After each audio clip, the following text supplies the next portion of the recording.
Good morning everyone. Myself Dr. R.P. Bagdi, Assistant Professor, Department of ABST, SPC, Government College, Ajmer. आज अपन जो बात करेंगे वो करेंगे मटेरियल कंट्रोल से संबंधित है, लेबर ऑर्गेनाइजेशन, श्रम संगठन, लेबर ऑर्गेनाइजेशन। एक श्रेष्ठ श्रम संगठन कौन सा होता है? एक श्रेष्ठ श्रम संगठन कौन सा होगा? एक श्रेष्ठ श्रम संगठन वो होगा जिसमें ये तत्व शामिल होता हूँ जो मैं आपको बता रहा हूँ, जिसमें सबसे पहला है श्रमिकों का चुनाव तथा उनकी नियुक्ति, selection of labour and there appointment. श्रमिकों का चुनाव किस प्रकार से किया जाएगा? औद्योगिक संस्थाओं में श्रमिकों के चुनाव, नियुक्ति, निकासी, स्थानांतरण, पदोन्नति एवं पदावनति आदि का कार्य कर्मचारी विभाग, पर्सनल डिपार्टमेंट द्वारा किया जाता है, जिसका अध्यक्ष श्रम अधिकारी, पर्सनल ऑफिसर कहलाता है। जब उत्पादन के किसी विभाग में श्रमिकों की नियुक्ति किए जाने संबंधी मांग, रिक्विजिशन आती है तो श्रम अधिकारी योग्य श्रमिकों की नियुक्ति का प्रबंध करता है। इसके लिए जो प्रक्रिया अपनाई जाती है वो मैं बता देता हूँ आपको। सर्वप्रथम क्या होगा? विज्ञापन अथवा किसी एजेंसी के माध्यम से आवेदन प्राप्त करना। विज्ञापन देगा तो उस विज्ञापन के द्वारा या फिर किसी एजेंसी के द्वारा आवेदन प्राप्त करना। आवेदन पत्रों की जांच करके कुछ छांटे हुए व्यक्तियों को लिखित परीक्षा, कुछ छांट लेंगे व्यक्तियों को लिखित परीक्षा तथा साक्षात्कार के लिए बुलाना। साक्षात्कार के लिए आए हुए व्यक्तियों में से चयन करके श्रमिकों की नियुक्ति करना तथा उनके प्रशिक्षण की व्यवस्था करना। प्रशिक्षित कर्मचारियों के संबंधित विभाग को सौंप देना। उपरोक्त प्रक्रिया, ये 4 सिस्टम अपने को अपनाने पड़ेंगे। पहला क्या? विज्ञापन से आवेदन प्राप्त करेंगे, आवेदन पत्रों की जांच करेंगे और उनमें से कुछ को छांटेंगे, उनकी लिखित परीक्षा लेंगे, साक्षात्कार करवाएंगे। साक्षात्कार के लिए आए हुए व्यक्तियों में चयन करके श्रमिकों की नियुक्ति करेंगे तथा प्रशिक्षण की व्यवस्था करेंगे, उनको प्रशिक्षण देंगे और प्रशिक्षण देने के बाद क्या करेंगे? प्रशिक्षित कर्मचारियों को संबंधित विभाग में सौंप देना। उपरोक्त प्रक्रिया अपनाने के बाद, ये प्रक्रिया करने के बाद श्रमिकों का श्रमिक इतिहास कार्ड तैयार किया जाता है। श्रमिकों का इतिहास कार्ड ये किस प्रकार से बनाया जाता है जो मैं आपको बता देता हूँ। यह रिकॉर्ड एक कार्ड पर रखा जाता है जिसमें श्रमिक का नाम, एक कार्ड बनाएंगे जिसमें श्रमिक का नाम लिखेंगे, उसका पता लिखेंगे, विभाग, श्रमिक का जो विभाग है वो उसमें मेंशन करेंगे। पूर्व में अगर वो किसी नियोक्ता के यहाँ काम किया है तो उस नियोक्ता का नाम लिखेंगे, काम पर आने की तिथि लिखेंगे कि वो कब से आया है और भुगतान की दर कि उसको कितने रुपए दिए जाएंगे। भुगतान मंथली हो सकता है या फिर डेली हो सकता है। श्रमिकों की संख्या आदि विवरण दिए जाते हैं। जब कभी भी श्रमिक को नौकरी से निकाला जाता है तो वह स्वयं अपनी इच्छा से कार्य को छोड़कर चला जाता है तो उसे निकालने या उसके स्वयं छोड़कर जाने संबंधी कारणों को भी दर्ज किया जाता है। इससे बारंबार श्रमिक निकासी की समस्या के कारणों का पता लगाया जा सकता है कि वो क्यों छोड़ के जा रहा है या अपन उसको क्यों निकाल रहे हैं। ये उसकी श्रमिक इतिहास कार्ड में लिखा जाता है। तो उसका श्रमिक कार्ड जो होता है उसमें क्या करेंगे अपन कि उसकी हिस्ट्री लिखेंगे, उसका नाम, उसके पिताजी का नाम, वो कब आया और उसके पूर्व में नियोक्ता कौन था और काम पर आने की तिथि कब आया और कब उसको वापस भेज दिया गया। भुगतान की दर, श्रमिकों की संख्या कि कितने लोगों का उस समय सिलेक्शन किया गया था, उस सब चीज़ों का विवरण लिखेंगे उसमें। और उसके बाद क्या करेंगे अपन कि वो अगर छोड़ के चला जाता है तो उसके कारण भी लिखेंगे और अगर अपन उसको कंपनी उसको निकालती है या फैक्ट्री उसको निकालती है तो उसका वर्णन भी उस कार्ड में लिखा जाएगा, जिससे इसकी बारंबार जो श्रम निकासी होती है ना कि आ गया की समस्या का कारणों का पता लगाया जा सकता है तथा कारखाने में कार्य करने की दशाओं को सुधारा जा सकता है। इस कार्ड के पृष्ठ भाग में कुछ खाने दिए हुए होते हैं जिनमें श्रमिकों की अधिकृत अवकाश कि उसको कितनी अवकाश दी जाएगी, स्वीकृत अवकाश, उसके द्वारा लिए गए चिकित्सा एवं अन्य लाभों के संबंध में सूचना दर्ज की जाती है। इसके अतिरिक्त कार्ड में श्रमिकों के पते में परिवर्तन कि वो छोड़ के जाता है तो उसका परिवर्तन लिखा जाता है, उसकी प्रगति कि कैसा है, एक विभाग से दूसरे विभाग में स्थानांतरण आदि के विवरण लिखे जाने के लिए पर्याप्त स्थान रखे जाते हैं। ये एक श्रमिक इतिहास कार्ड जो बनाता है उसका परफॉर्मा आप ध्यान रखना, किस प्रकार से उसमें कौन कौन सी चीज़ें लिखी हुई होती है, ये चीज़ें आप ध्यान रखना। और इसके बाद अपन बात करते हैं श्रमिकों के समय पर नियंत्रण तथा उनका लेखा, control of labours time and their accounts. सामान्यतः श्रमिकों के आने जाने के समय का रिकॉर्ड रखने का कार्य समय विभाग टाइम कीपिंग डिपार्टमेंट को सौंप दिया जाता है। टाइम कीपिंग इस विभाग का प्रमुख कार्य श्रमिकों को कारखाने में आने व जाने के समय, अधिसमय, ओवर टाइम तथा प्रत्येक उत्पादन विभाग या उपकार्य जॉब पर व्यतीत किए गए समय का पूर्ण एवं सही हिसाब रखना होता है। श्रमिकों के संबंध में इस प्रकार का लेखा एक कारखाने की महत्वपूर्ण अनिवार्यता है। इससे निम्नलिखित प्रयोजनों के लिए आंकड़े प्राप्त किए जा सकते हैं। वैधानिक आवश्यकता की पूर्ति के लिए, मजदूरी तालिका बनाने के लिए, उत्पादित वस्तु या सेवा की श्रम लागत ज्ञात करने के लिए, कारखाना उपरिव्यय वितरण के लिए, यदि उनका वितरण मजदूरी या श्रमिकों घंटों पर आधारित है, तथा उत्पादकता निर्धारण एवं श्रम लागत पर नियंत्रण रखने के लिए। श्रमिकों के समय के रिकॉर्ड को 2 भागों में रखा जाता है: उपस्थिति रिकॉर्ड, टाइम कीपिंग, तथा किसी उपकार्य जॉब पर व्यतीत किए गए समय का रिकॉर्ड, टाइम कीपिंग। उपस्थिति रिकॉर्ड, तो पहला जो है टाइम कीपिंग है, समय के आधार पर मजदूरी प्राप्त करने वाले श्रमिकों के लिए एक आधारभूत रिकॉर्ड है, जिसकी सहायता से उनको भुगतान की जाने वाली मजदूरी की राशि निर्धारित की जाती है। श्रमिकों की उपस्थिति का रिकॉर्ड रखने की कई विधियां हैं, जैसे कारखाने का आकार, श्रमिकों की संख्या तथा उत्पादन को ध्यान में रखते हुए विधि का चुनाव किया जाता है। अब इनकी जो विधियां हैं वो बता देता हूँ। एक तो उपस्थिति रजिस्टर, अटेंडेंस कैसे लेंगे। दूसरा होता है धातु के टिकटों के आधार पर उपस्थिति रजिस्टर में लेखा करना, धातु के टिकट दे दिए जाएंगे। तीसरी होती है समय छापने वाली घड़ी। तो सबसे पहले जो होती है उपस्थिति रजिस्टर, श्रमिकों की उपस्थिति के रिकॉर्ड का यह बहुत प्राचीन तरीका, बहुत पुराना है। अटेंडेंस रजिस्टर रख दिया, कारखाने के द्वार पर एक उपस्थिति रजिस्टर रखा जाता है और जिससे प्रत्येक श्रमिक की संख्या व नाम लिखा रहता है। उसके नाम के सामने अलग अलग तिथियों वाले खाने में श्रमिकों के आने व जाने के समय लिखने के लिए रिक्त स्थान रहता है। जब श्रमिक द्वार में प्रवेश करता है तो उसमें अपना नाम के सामने संबंधित तिथि वाले खाने में अपने आने का समय दर्ज कर देता है और इसी प्रकार द्वार से बाहर जाते समय भी वह उक्त तिथि वाले खाने में अपने जाने का समय दर्ज कर देता है। सही समय की पहचान करने के लिए द्वार के पास एक घड़ी लगी रहती है। अशिक्षित मजदूरों की स्थिति में श्रमिकों आने और जाने के समय दर्ज करने के लिए द्वारपाल की सहायता ली जाती है। अशिक्षित होंगे तो वो थंब इम्प्रेशन करेंगे। श्रमिकों की उपस्थिति का रिकॉर्ड रखने का यह तरीका केवल लघु उत्पादन के लिए उपयुक्त होता है, जहाँ श्रमिकों की संख्या 10 या 20 से अधिक नहीं होती है। अधिक संख्या में श्रमिकों के होने पर यह तरीका दोषपूर्ण माना जाता है, क्योंकि कारखाने का समय प्रारंभ होने पर दरवाजे पर श्रमिकों की भीड़ इकट्ठी हो सकती है और अनावश्यक रूप से समय नष्ट होता है। इसके अतिरिक्त अशिक्षित श्रमिकों की स्थिति में कभी कभी संबंधित श्रमिक द्वारपाल के रिकॉर्ड को सही मानने से इनकार कर देता है। इसमें उपस्थिति रजिस्टर में जो समस्याएं हैं वो 3 हैं। पहली, एक तो भीड़ लग जाएगी। दूसरी, जो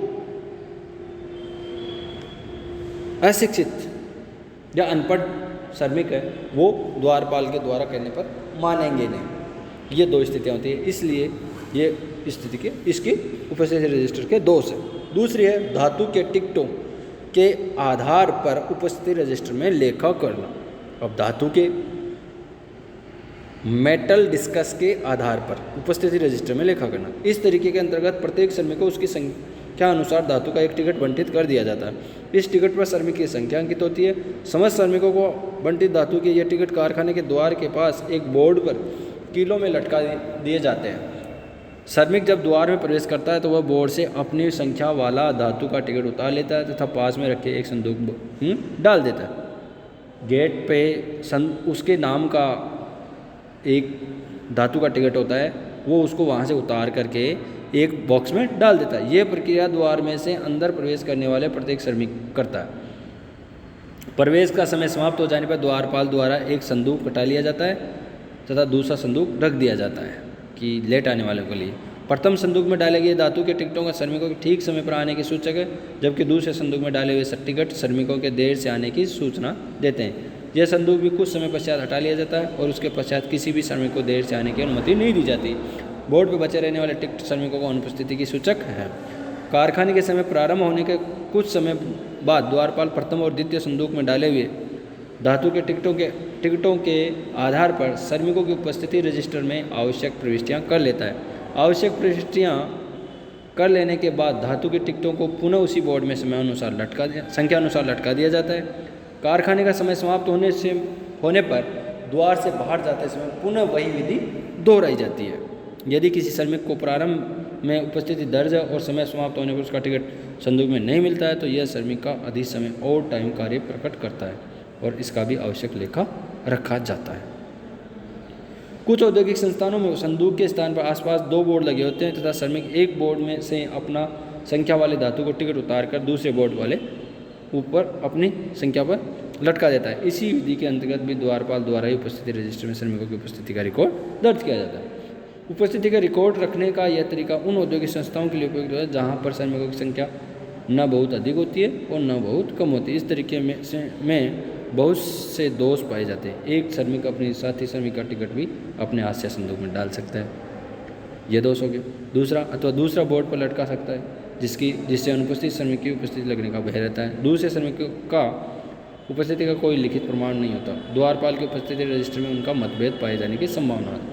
तीसरा होता है समय छापने वाली घड़ी, टाइम रिकॉर्डिंग। जिन औद्योगिक संस्थानों में श्रमिकों की संख्या अधिक होती है वहाँ श्रमिकों को आने और जाने के समय लेखा करने की इस विधि का उपयोग किया जाता है। इस विधि के अंतर्गत प्रत्येक श्रमिक को उसकी संख्या अनुसार घड़ी कार्ड, क्लॉक कार्ड दे दिया जाता है जिसका नमूना निम्न प्रकार होता है। ये आपकी बुक में दिया हुआ है कि उसमें होता है संख्या, नाम, पद, मजदूरी, सप्तांत, कार्य घंटे समय, कार्य के घंटे, अधि समय और योग। फिर उसमें होते हैं दिन, सोम, मंगल, बुध, गुरु, शुक्र, शनि, प्रवेश, निकासी, फिर प्रवेश, फिर निकासी और योग। राशि, प्राप्ति की, देश शुद्ध राशि और प्राप्त राशि के साइन होते हैं। प्रत्येक सप्ताह के अंत में पहले सप्ताह के लिए श्रमिकों की उनकी संख्या अनुसार ये कार्ड वितरित कर दिए जाते हैं। जब श्रमिकों द्वारा द्वार में प्रवेश करता है तो द्वार के पास लगी हुई समय छापने वाली घड़ी की झिर्री में अपने कार्ड को रखकर उस पर प्रवेश का समय छपवा लेता है। इस प्रकार प्रत्येक श्रमिक अपने अपने कार्ड पर प्रवेश का सही समय छपवाते रहते हैं तथा कार्ड को अपने साथ ले जाते हैं। कारखाने में बाहर आने पर भी श्रमिक अपने कार्ड पर घड़ी के द्वार वापसी को सही समय छपवा लेते हैं। यह क्रम सप्ताह भर चलता रहता है। सप्ताह के अंत में श्रमिकों से उसी सप्ताह के कार्ड एकत्रित कर लिए जाते हैं जिन पर उनके आने व जाने का समय अंकित होता है और अगले सप्ताह के लिए नए कार्ड दे दिए जाते हैं। यदि मजदूरी का भुगतान पाक्षिक है या माहवारी होता है तो पक्ष और माह के अंत में कार्ड एकत्रित कर नए कार्ड दे दिए जाते हैं। कुछ औद्योगिक संस्थाओं में श्रमिकों के कार्ड नहीं दिए जाते बल्कि उनके द्वार के पास ही एक दराज रेक में क्रमानुसार रख दिया जाता है जिसे प्रवेश दराज इन रेक कह सकते हैं। जब श्रमिकों द्वारा प्रवेश करता है तो इस दराज में अपना कार्ड निकालकर घड़ी के समय छपवाकर दूसरी दराज में रख देता है जिसे निकास दराज आउट रेक कह सकते हैं। अशिक्षित श्रमिकों की स्थिति में द्वारपाल मदद करता है। इस विधि को सबसे बड़ा गुण है कि अनुपस्थित श्रमिक का कार्ड प्रवेश दराज में ही रह जाता है जिससे अनुपस्थित श्रमिक का शीघ्र पता चल जाता है।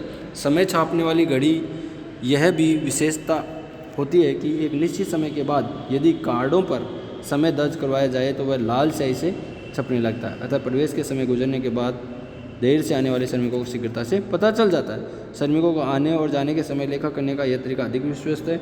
इस तरीकों को अपनाने से अशुद्धि या मतभेद की संभावनाएं नहीं होती है।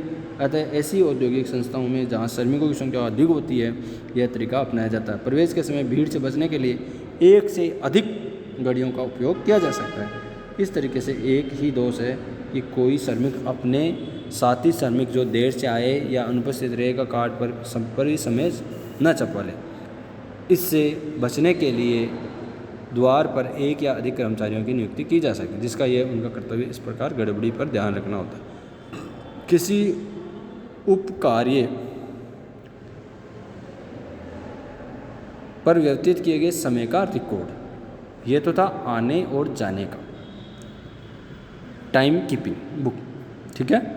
अब दूसरा है कि किसी उपकार्य पर व्यतीत किए गए समय का रिकॉर्ड। श्रमिकों को प्रवेश एवं निकासी के समय लेखा करने मात्र से ही श्रमिकों पर पूर्ण रूप से नियंत्रण नहीं रखा जा सकता। उनके द्वारा प्रत्येक उपकार्य जो परिवर्तित किए गए समय का लेखा रखना जाना भी अति आवश्यक है। प्रबंधकों को यह ज्ञात हो जाता है कि अमुक उपकार्य जो उपकार्य कितने समय पूरा हुआ तथा उस पर क्या लागत पड़ी। प्रबंधकों को यह ज्ञात हो जाता है कि अमुक उपकार्य को पूरा करने में किस श्रमिक ने प्रभाव स्टैंडर्ड टाइम में से समय बचाया तथा वह कितने बोनस का अधिकारी है। प्रबंधकों को कुशल और अकुशल कर्मचारियों की भिन्नता का भी ज्ञान हो जाता है। जो श्रमिकों के द्वार से आने व जाने में समय का लेखा और उपकार्य परिवर्तित किए गए समय पर मिलान करने पर कार्यहीन समय का भी पता चल जाता है। लागत लेखा विभाग कॉस्ट अकाउंटिंग डिपार्टमेंट को प्रत्येक उपकार्य जॉब की लागत का विश्लेषण हो जाता है। इस प्रकार दैनिक किसी उपकार्य पर खर्च किए गए समय का लेखा निम्नलिखित विधियों में से रखा जा सकता है। दैनिक समय पत्रक, डेली का, साप्ताहिक समय पत्रक और उपकार्य एक जॉब कार्ड्स बना दिया जाता है कि ये कार्य कितने दिन में किया जाता है। जिसमें दैनिक समय पत्रक में क्या होता है, संख्या, नाम, विभाग या लागत केंद्र, दूसरे सप्ताह संख्या, दिनांक, कार्य संख्या अथवा कोड संख्या, श्रमिक के हस्ताक्षर, कार्य का विवरण, प्रमाणित फॉर्मेन, मात्रा, समय, प्रारंभ और समाप्त, गणना की गई हस्ताक्षर और घंटे, दर और लागत, ये चीज़ें इसमें पाई जाती हैं। इसी प्रकार से ये दैनिक समय पत्रक का नमूना था जो मैंने आपको बताया। उपयुक्त दैनिक समय पत्रक की प्रविष्टियाँ प्रत्येक श्रमिक द्वारा की जाती है तथा फॉरमैन द्वारा इन्हें प्रमाणित किया जाता है। इसी प्रकार दैनिक लेखा कार्ड का नमूना होता है जो उपकार्य से का संख्या होती है, उसमें विभाग होता है, प्रारंभ, समय में घंटा, मिनट, ये सब चीज़ें इसमें होती है। दैनिक समय पत्रक के लाभ, दैनिक समय पत्रक का उपयोग करने से निम्नलिखित लाभ होते हैं। कौन कौन से लाभ होते हैं? दैनिक समय पत्रक की प्रक्रिया एक साधारण शिक्षित मजदूर भी आसानी से समझ जाता है। समय पत्रक को देखने मात्र से ही फोरमैन को यह ज्ञात हो जाता है कि अमुक श्रमिक ने उस दिन कितने समय काम किया। श्रमिक इस पर नैतिक प्रभाव पड़ता है। यदि श्रमिक लोग प्रतिदिन उपकार्य पर कार्य करते हैं तो कागजी काम अपेक्षाकृत हल्का हो जाता है। ये पत्रक विशेष तौर पर मरम्मत संबंधी कार्यों को लेखा करने के लिए अधिक उपयुक्त होता है। इस पत्रक में फोरमैन प्रतिदिन हस्ताक्षर अतः लेखी की सत्यता की जांच हो जाती है। दैनिक समय पत्रक से हानियाँ, इसमें लेखा श्रमिकों द्वारा किया जाता है अतः श्रमिकों अशिक्षित हो तो उपभोग नहीं किया जा सकता। समय पत्रक पर स्वयं श्रमिकों द्वारा लेखा किए जाने के कारण भी इसकी शुद्धता संदिग्ध रहती है। यदि श्रमिक ने कुछ समय बेकार खो दिया है तो वह समय पत्रक पर झूठा लेखा करके इस छिपाने का प्रयत्न करता है। यदि एक ही उपकार्य पर श्रमिक कई दिनों तक कार्य करता है तो कागजी कार्य बहुत बढ़ जाता है। इस प्रकार दूसरा है वो है साप्ताहिक पत्र। साप्ताहिक पत्रक में क्या है, वही नाम, पता, संख्या, विभाग, सप्ताह संख्या और पद, व्यतीत किया गया समय, पूर्वार्ध, उत्तरार्ध, प्रारंभ, इसका अलग अलग नमूना होता है। और इसी प्रकार उप कार्य पत्रक का नमूना होता है। फिर एक उजरती कार्ड, कार्य अनुसार मजदूरी प्राप्त करने वाले श्रमिक, आकस्मिक एवं बाहर कार्य करने वाले श्रमिक, जहां पर श्रमिकों को मजदूरी भुगतान के समय आधार नहीं बल्कि कार्य के आधार पर किया जाता है, ऐसे श्रमिकों को उजरती श्रमिक, पीस वर्कर कहते हैं। इस श्रमिकों को जब कार्य अनुसार मजदूरी दी जाती है तो प्रत्येक श्रमिक को अलग अलग कार्ड दिया जाता है जिसे उजरती कार्ड कहते हैं।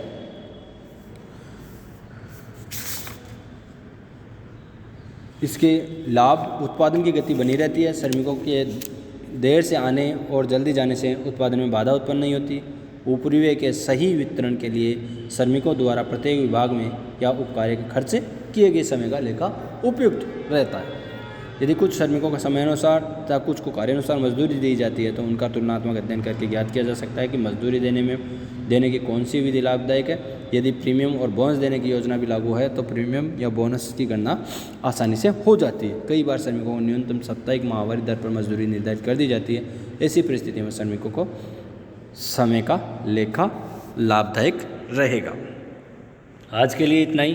विशेष प्रकार के श्रमिकों की लागत का विश्लेषण अपन इसके बाद जो आने वाले वीडियो होंगे उनमें बात करेंगे। Thank you.